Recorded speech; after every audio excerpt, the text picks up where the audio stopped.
এই মাসে এই ওষুধটা মে মাসে এই মাঝখানে মেডিকেল ভর্তি ছিল 15 দিন। আমি একটু ট্রাই করছি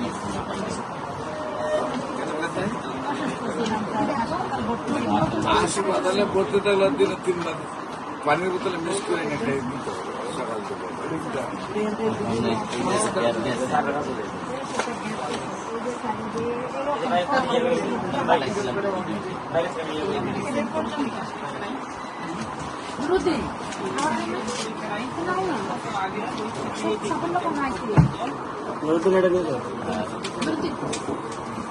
এইটা আমাকে ভিডিও করছি। আপনি তো কুমিল্লার না? আমি কারিগঞ্জে।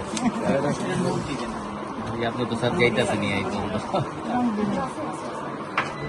ও আপনার কেন আমার জমে দেখা যায় তো আপনি তো সময় দিতেছেন নাকি মাসুম ভাই বলেই না। মাসুমে আমার বলেই না, আমার তো আসলে মেমোরি মাসুম মাসুম ভাই বলে আপনার প্রোগ্রাম এটা সেটা আজকে বলতে বলছে যাই হোক স্যার এই যে ভাতিজার যে তো আজকে কিন্তু ভর্তি নিয়ে আসছি ব্লাড ক্যান্সার আজগাড়াতে ভর্তি করে লাভ নেই, অনেক দ্রুত নিয়ে আসে আজকে মাসে 3-4 লাখ টাকা বিল উঠাইবে কোনো কিছু করতে পারবে। আমরা নিয়মিত 4 মাস সময় অনেক পাইলে ব্যাপারটা এই যে এটা যে ভিডিও দিছিলেন আমার এটা তো নর্মাল 35-55 বাড়তিতে আছে। এখন এটা কি এই মাস পরে পরীক্ষা করবো একটা মাস খাওয়াই দেখবো এটা কিন্তু 6 তাই চলে রানি এখন মাথা ঘুরাইতে আছে প্রেশার আছে তারপরে ভালো আরো ভালো হইতে হবে। আর ভালো হইবে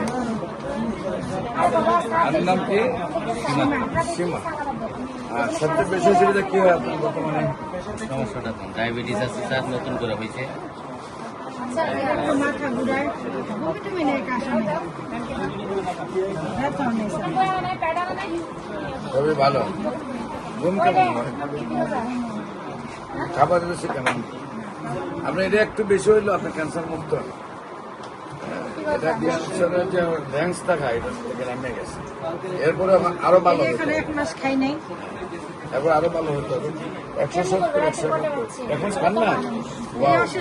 বললাম স্যার আর কোনো সময় মিস করবেন না।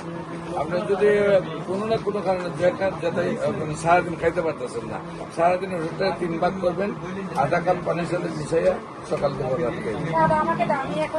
আর স্যার যদি এই যে প্রেশার আর ডায়াবেটিস আছে এটার কারণে কি ওই ওষুধ অ্যালোপ্যাথি খাইতে পারবে নাকি আপনি দিয়ে দিবেন? আমি দিচ্ছি তারপর খাইতে পারবে। প্রস্তাব কিলার হয়নি হ্যাঁ পায়খানা কিলার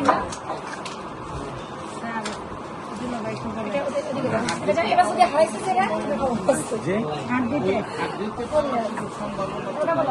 হারে হারে আর কি ওই যে এখন যে আমাদের ব্যাগ গিফট করে গেল না, উনি তো আছে এখানে, উনি কিন্তু পরিকল্পনা মন্ত্রে জব করে পায়ের এই জায়গায়, এখানে পায়ের এই জায়গায় হাড় ভেঙে গেছে ক্যান্সার।